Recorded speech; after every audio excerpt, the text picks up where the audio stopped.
सोचो, अगर तुम्हें पहले ही दिख जाए कौन मरेगा, कैसे मरेगा और कब मरेगा, लेकिन इसके बाद भी तुम उसे बचा ना पाओ। इस कहानी में मौत कोई गलती नहीं करती और जो भी उसकी लिस्ट में आ गया उसका एंड सिर्फ एक ही जगह होता है, फाइनल डेस्टिनेशन में। इन टुडेज वीडियो हम एक रेलवे ट्रैक को देखते हैं और तुरंत ही टाइम जंप होता है 1968 में। यहाँ पोल अपनी गर्लफ्रेंड एरिस को सरप्राइज देने के लिए एक स्काई व्यू रेस्टोरेंट में घुमाने के लिए ले जाता है, जो एक बहुत ऊंचे टावर के टॉप पर बना होता है। एरिस बहुत ज़्यादा एक्साइटेड होती है। रेस्टोरेंट के बाहर वो कुछ फोटोज क्लिक भी करवाते हैं। अंदर जाते ही हम देखते हैं रेस्टोरेंट का फ्लोर पूरा गिलास से बना होता है और नीचे से पूरा शहर दिख रहा था। और सेंटर में एक लाइव किचन भी होती है। वहाँ पर पार्टी चल रही थी, म्यूजिक, डांस, सेलिब्रेशन। तभी एरिस पोल की पॉकेट में एक रोज लगाती है। रोज के कुछ कांटे उसकी फिंगर में चुभ जाते हैं और अचानक खून निकलने लगता है और एरिस को अचानक अजीब सा फील होता है। वहाँ मौजूद सिंगर समझ जाती है एरिस प्रेग्नेंट है। ये बात सुनकर एरिस शौक में आ जाती है, लेकिन वो यहाँ पर बहुत ज़्यादा खुश भी हो जाती है। उसकी नज़र सिंगर के छोटे बेटे पर पड़ती है और बिना वजह एरिस को उसके बेटे से कोई अजीब सा कनेक्शन महसूस होने लगता है। पोल एरिस को टेरिस पर ले जाता है और वहाँ प्रपोज कर देता है। एरिस तुरंत हाँ बोल देती है और पोल को अपनी प्रेगनेंसी की गुड न्यूज़ भी देती है, जिसे सुनकर वो काफ़ी ज़्यादा खुश हो जाता है। सब कुछ अच्छा और परफेक्ट लग रहा था। तभी एरिस नोटिस करती है कि वही सिंगर का बेटा ऊपर से एक कॉइन नीचे फेंक देता है। कोई नीचे जमीन पर गिरने के बजाय एसी के वैक्यूम प्रेशर से डस्ट के अंदर चला जाता है। पार्टी फिर से स्टार्ट होती है। लोग डांस कर रहे होते हैं, लेकिन अचानक गिलास फ्लोर वाइब्रेट करने लगता है और गिलास में ब्रेक आ जाती है और वो कॉइन डस्ट के अंदर घूमते हुए एक फैन से टकरा जाता है और अचानक गिलास फ्लोर टूट जाता है। लोग सीधा नीचे गिरने लगते हैं। पोल अपनी जान बचाने के लिए गिलास का एक टुकड़ा पकड़ लेता है। उसके हाथ में चोट लग जाती है, लेकिन वो खुद को संभाल नहीं पाता और नीचे गिरकर मर जाता है। एरिस एक चीज पकड़कर लटक जाती है। वो तो बच जाती है, लेकिन बाकी सभी मारे जाते हैं। तभी कॉइन उस फैन से निकलकर गैस पाइपलाइन को डैमेज कर देता है। पूरी किचन में आग लग जाती है और वो सिंगर जलकर मर जाती है। एरिस पियानो के नीचे छुप जाती है और संभलकर लिफ्ट की तरफ भागती है। लिफ्ट पहले से ही फुल हो जाती है, लेकिन बिल्डिंग में खराबी होने के कारण लिफ्ट अचानक नीचे गिरने लगती है और नीचे खड़ा एक आदमी क्रैश हो जाता है और लिफ्ट नीचे गिरकर जितने भी उसके अंदर लोग होते हैं सब मर जाते हैं। रेस्टोरेंट के अंदर का हिस्सा लटक जाता है। सिर्फ एक पियानो उसे बैलेंस कर रहा था, लेकिन अचानक वो कॉइन पियानो पर आकर गिर जाता है और बैलेंस बिगड़ जाता है और वो हिस्सा भी नीचे गिर जाता है। सिंगर का बेटा एरिस को बचाने आता है, लेकिन जमीन टूट जाती है। एरिस अपनी रिंग को रोड के बीच में फंसा लेती है, लेकिन रिंग निकल जाती है और उसका हाथ भी कट जाता है और लास्ट में दोनों नीचे गिरकर मर जाते हैं। अचानक एक लड़की जोर से चिल्लाती है। उसका नाम स्टेफनी होता है। ये सब हमने जो भी अभी देखा ये उसका विजन होता है। मतलब उस लड़की को हेलुसिनेशंस होती है। क्लासरूम में वो पैनिक कर जाती है और पूरी क्लास डिस्टर्ब हो जाती है। लेकिन ये इसके साथ पहली बार नहीं हुआ। उसे बचपन से ही ऐसी अजीब विजन्स आते रहते हैं। अब रात को फिर से उसे एक डरावना सपना आता है और अचानक वो डर के मारे उठ जाती है। उसकी रूममेट उससे कहती है तुम्हें अपनी फैमिली से इस बारे में बात करनी चाहिए। स्टेफनी घर आती है। वो अपने डैड, अपने भाई जिसके साथ उसकी काफ़ी अच्छी बनती थी, और फिर वो अपने अंकल से मिलने जाती है। मतलब उसके फादर के बड़े भाई, उसके अंकल। सब कज़न से बहुत अच्छे से मिलती है। वो अपने अंकल से पूछती है अपनी ग्रैंड माँ एरिस के बारे में। अंकल गुस्से में कहते हैं एरिस हमारे लिए मर चुकी है, वो पागल हो गई है, इसीलिए वो एक वीरान सुनसान आइलैंड पर भाग गई थी और अब वो वही रहती है और हमसे कभी मिलने भी नहीं आती। ये सुनकर स्टेफनी उदास हो जाती है। फिर बाद में उसकी आंटी उसे एक बॉक्स देती है जिसमें एरिस का एड्रेस, उसके कुछ पुराने लेटर्स और कुछ फोटोज होती है। उस बॉक्स में वो फोटो भी होती है जो पोल और एरिस ने स्काई व्यू रेस्टोरेंट के बाहर खींची थी। स्टेफनी ये देखकर हैरान रह जाती है, मतलब वो विजन कोई फेक ड्रामा नहीं बल्कि हकीकत थी। इसके बाद स्टेफनी उस आइलैंड पर जाती है जहां एरिस रहती थी। वहां एक टूटी फूटी झोपड़ी होती है और कुछ सीसीटीवी कैमरास, जिसमें स्टेफनी अपना इंट्रोडक्शन देती है। जिसके बाद एरिस उसे अंदर बुला लेती है। सबसे पहले एरिस उससे पूछती है तुम्हारी माँ कैसी है, जिस पर स्टेफनी कहती है वो तो हमें बहुत पहले छोड़कर चली गई थी। तब स्टेफनी बताती है उसके विजन्स के बारे में। वो कहती है मैंने आप सबको देखा था, आप सब मर रहे थे। फिर एरिस बोलती है मुझे भी ऐसे ही अजीबोगरीब विजन्स आते थे। उस दिन मैंने एक्सीडेंट को रोक दिया था, मतलब मैंने उस बच्चे से उस कॉइन को छीन लिया था और गिलास टूटने से पहले माइक में सबको वार्न कर दिया था, जिससे ऑलमोस्ट सबकी जान बच गई थी। लेकिन मौत ने हार नहीं मानी। जो लोग बचे थे मौत ने उनका और उनके बच्चों को एक एक करके मार दिया। मतलब हुआ कुछ ऐसा था, जो उस एक्सीडेंट में नहीं मरे थे और बाद में उनके बच्चे हो गए थे, तो मौत ने पहले उनको मारा और फिर उनके बच्चों को। और पॉल को भी कैंसर के मुंह में ले जाकर मौत ने मार दिया था। एरिस एक बुक देती है जिसमें उस एक्सीडेंट में बचे हुए लोगों की मौत बाद में कैसे हुई, उनकी फुल स्टोरी इसमें लिखी हुई थी। और मौत को धोखा देने के सब तरीके भी इस बुक में थे। स्टेफनी इन सब चीजों पर यकीन नहीं करती। एरिस बोलती है कि अब मौत हमारे पीछे है और इसीलिए मैंने खुद को इस आइलैंड पर कैद कर लिया है, क्योंकि जब तक मैं जिंदा हूं तुम सब बचे हुए हो और मेरे मरने के बाद मौत पहले तुम्हारी माँ को पकड़ेगी और फिर तुम्हें भी। लेकिन स्टेफनी परेशान होकर वापस जाने लगती है। तब एरिस बाहर आती है और उसे वो बुक देने लगती है और कहती है अब मेरी बारी आ गई है। तभी गैस लीक होती है और चैन रिएक्शन करती है। अचानक एक वुडन रोड सीधा एरिस के मुंह में लगता है। एरिस मर जाती है। स्टेफनी को फाइनली यकीन आ जाता है कि एरिस सच बोल रही थी, मतलब उसने अपनी दादी की जान ले ली। और तब जाके उसे ये यकीन आया। अब पूरे 2 दिन बाद फेनरल होता है जिसमें स्टेफनी की मॉम भी आती है। स्टेफनी समझ जाती है कि अगला टारगेट शायद उसकी माँ है और अगर अब कोई मरेगा तो शायद उसकी माँ ही मरेगी। इसके बाद स्टेफनी उस बुक को रीड करने लगती है जिसमें वो कॉइन भी होता है जिसे एरिस ने उस बच्चे से छीना था और एक्सीडेंट को रोक दिया था। अब स्टेफनी सबको अलर्ट करने के लिए कॉल करती है, मगर वहाँ कोई फैमिली पार्टी चल रही थी, इसीलिए कोई इसके कॉल पर ध्यान नहीं देता। तभी अचानक एक गिलास टूटकर आइस में मिल जाता है और वो आइस किसी तरह से गार्डन में गिर जाती है और अचानक उस गिलास का एक हिस्सा अंकल के पैर में घुस जाता है और वो जमीन पर गिर जाते हैं। तभी वाइब्रेशन से एक अजीब सी चीज ग्रास कटिंग मशीन पर गिरती है और वो मशीन स्टार्ट हो जाती है और वो चलती हुई अंकल के मुंह को क्रश कर देती है। इस भयानक मौत के बाद सब लोग अंदर से हिल चुके थे। स्टेफनी सबसे ज्यादा डरी हुई थी। वो अपनी पूरी फैमिली को बताती है ये सिर्फ एक्सीडेंट नहीं है, मौत उनका पीछा कर रही है। वो समझाती है कि उस दिन जब एरिस ने टावर को गिरने से बचा लिया था तो मौत थोड़ी देर के लिए रुकी थी, लेकिन हमेशा के लिए नहीं, वो आएगी। टावर इंसिडेंट से बचने वाले सब लोग मौत का अगला शिकार बन चुके थे और सिर्फ वही लोग नहीं, उनके बच्चे, मतलब उनका पूरा परिवार। अब तक सिर्फ 2 ही फैमिली जिंदा बची होती है, एक स्टेफनी की फैमिली और एक दूसरी उस लड़के की फैमिली। स्टेफनी सबको समझाती है पहले एरिस मरी, फिर उसका सबसे बड़ा बेटा मतलब स्टेफनी के अंकल की मौत हुई और अब नेक्स्ट नंबर स्टेफनी के अंकल के सबसे बड़े बेटे का है। और इन सब के बाद जब मेरी माँ मरेगी उसके बाद मेरी बारी आएगी। सब लोग उसकी बात सुनते तो हैं, लेकिन कोई भी उस पर विश्वास नहीं करता।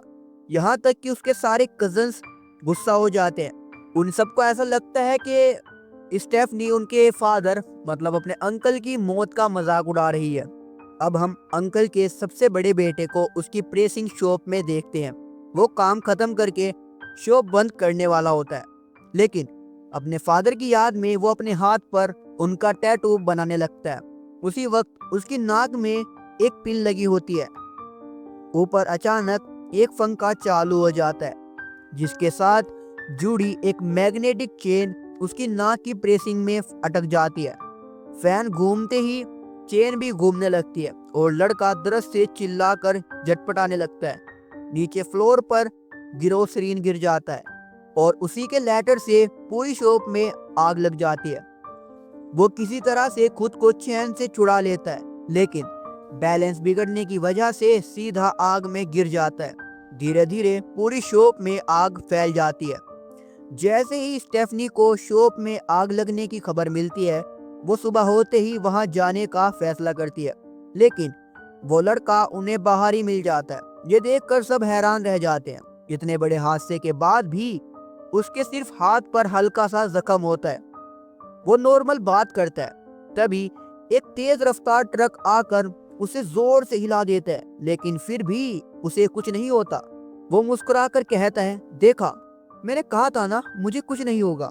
इस मोमेंट पर स्टेफनी को लगता है शायद वो सच में ज्यादा ही सोच रही थी। इसी बीच उस लड़के की एक दूसरी बहन वॉक करने के लिए निकलती है।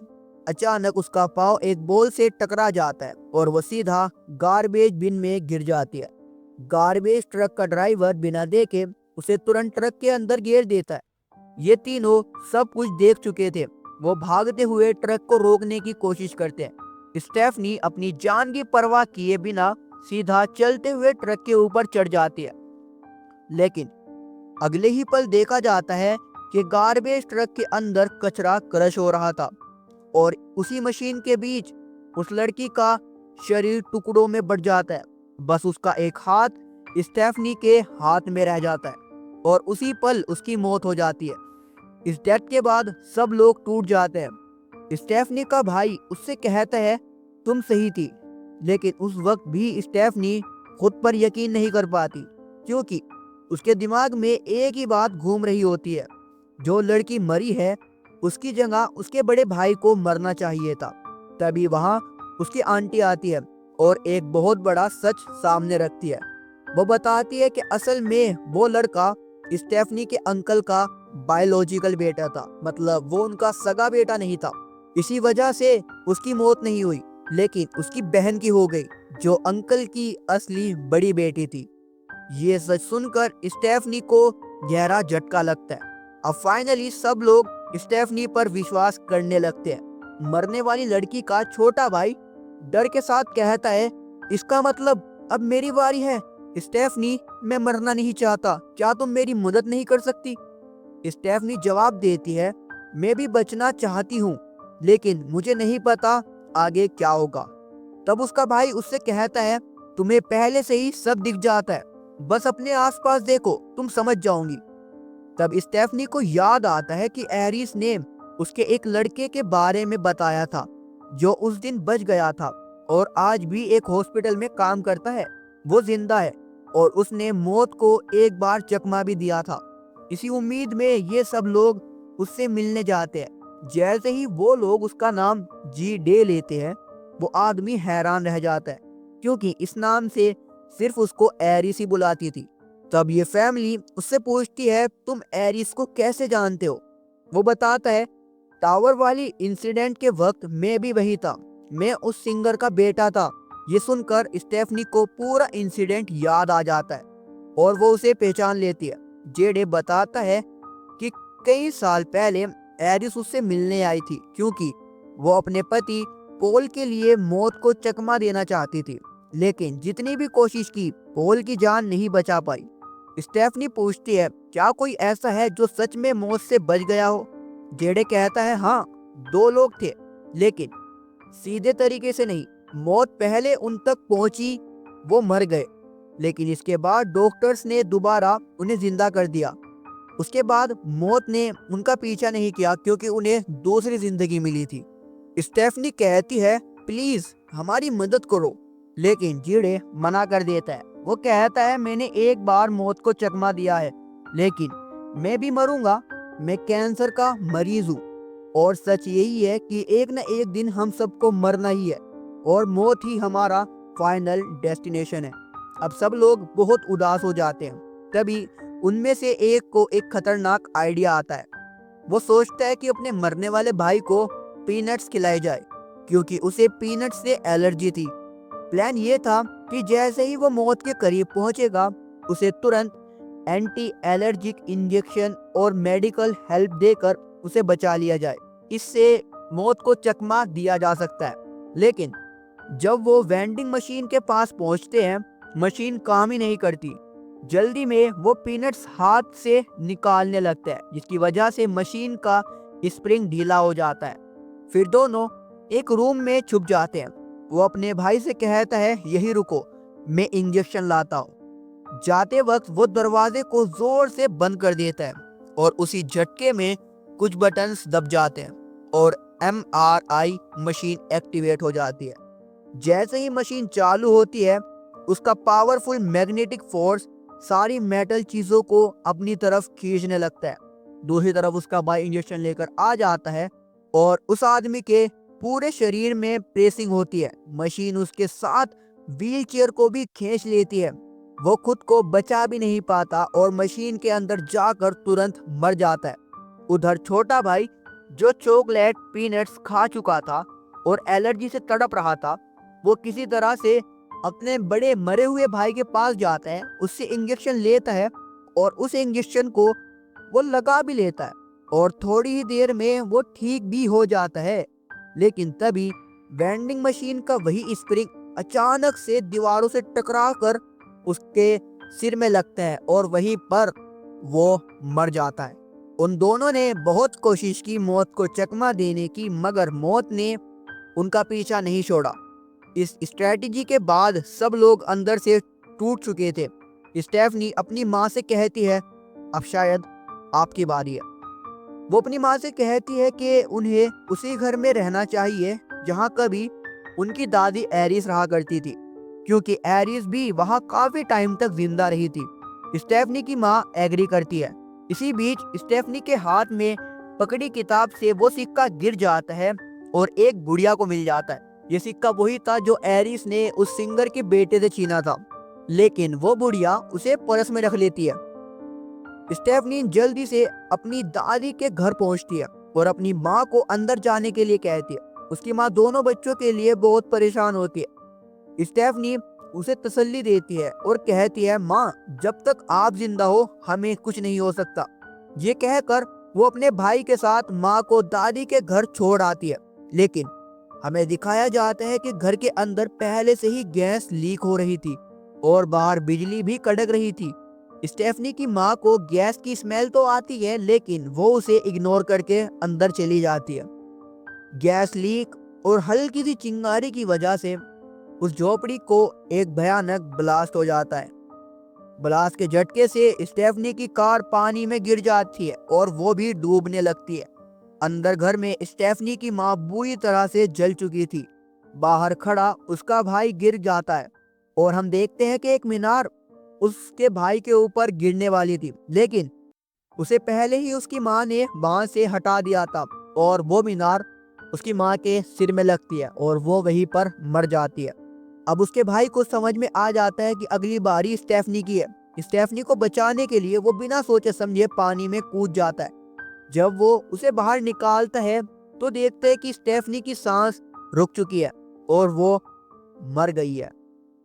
वो तुरंत उसे CPR देता है और कुछ ही पलों में स्टेफनी दोबारा जिंदा हो जाती है। ये लोग खुश हो जाते हैं क्योंकि स्टेफनी का बेजान शरीर फिर से सांस लेने लगता है।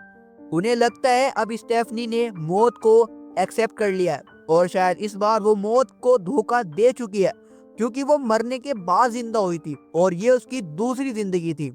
दोनों जिंदा तो बच गए थे और काफी खुश भी थे, लेकिन अपनी माँ की मौत और पिछले कुछ हादसों की वजह से वो अंदर से पूरी तरह टूट चुके थे।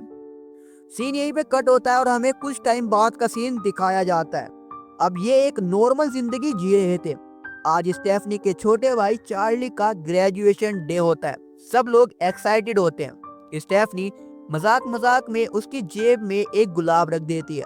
अचानक गुलाब के कांटे उसकी उंगली में चुभ जाता है और उसकी उंगली से बिल्कुल उसी तरह से खून निकलता है जैसे फिल्म की स्टार्टिंग में एरिस के हाथों से निकला था। इसी पल स्टेफनी को समझ आ जाता है मौत का खेल अभी खत्म नहीं, सिर्फ शुरू हुआ है। सीन शिफ्ट होता है, हमें वही सिक्का दिखाया जाता है जो एरिस ने कभी उस बच्चे से छीना था और वो सिक्का बाद में जाके स्टेफनी को मिला था। फिर उससे वो सिक्का गिर जाता है और एक बुढ़िया को मिल जाता है। अब वो सिक्का उस बूढ़ी औरत के पर्स में होता है। जैसे ही वो अपना वॉलेट खोलती है, सिक्का फिसल कर नीचे गिर जाता है और घूमते हुए उन रेलवे ट्रैक पर पहुंच जाता है जो हमने फिल्म के बिल्कुल शुरू में देखे थे। सिक्का रेलवे जंक्शन के बीच में अटक जाता है और उसे बंद होने से रोक लेता है और ये निशानी थी एक बहुत बड़े हादसे की। अगर वो जंक्शन मिलेगा नहीं तो ट्रेन डिसबैलेंस हो जाएगी और वो पटड़ी से उतर जाएगी। सीन फिर से चेंज होता है, स्टेफनी और उसका भाई दिखाई देते हैं जहां उनका पड़ोसी डॉक्टर उनसे मिलने आता है। डॉक्टर कहता है तुम्हारे भाई ने तुम्हारे बारे में बताया है, तुम सच में बहुत ज्यादा लकी हो। स्टेफनी जवाब देती है हाँ मैं लकी हूँ क्योंकि मौत के बाद मुझे दोबारा जिंदगी मिली है। डॉक्टर क्लेम करता है तुम मौत के बाद जिंदा नहीं हुई। अगर कोई इंसान 5 मिनट तक सांस ना ले तब उसे मरा हुआ माना जाता है, लेकिन तुमने सिर्फ 2 मिनट में ही सांस लेनी शुरू कर दी थी। इसे मौत नहीं सिर्फ बेहोशी कहते हैं। ये सुनते ही स्टेफनी और उसका भाई हैरान हो जाते हैं। स्टेफनी अपने आसपास देखने लगती है और उसे हर एक चीज में उसकी मौत दिखती है। तभी उस कॉइन की वजह से वो ट्रेन पटरी से उतर जाती है और सीधा उनके घरों की तरफ बढ़ने लगती है। ट्रेन स्लो नहीं होती। अपनी जान बचाने के लिए स्टेफनी और उसका भाई भागने लगते हैं। ट्रेन तो रुक जाती है लेकिन मौत नहीं। ट्रेन के पीछे से उड़ते हुए लकड़ी के टुकड़े उनके शरीर के आर पार हो जाते हैं और आखिरकार दोनों की मौत हो जाती है। इसके साथ ये फाइनल डेस्टिनेशन की मूवी एक कड़वा सच छोड़ जाती है। हम मौत से भाग नहीं सकते, वो एक न एक दिन हमें ढूंढ ही लेती है।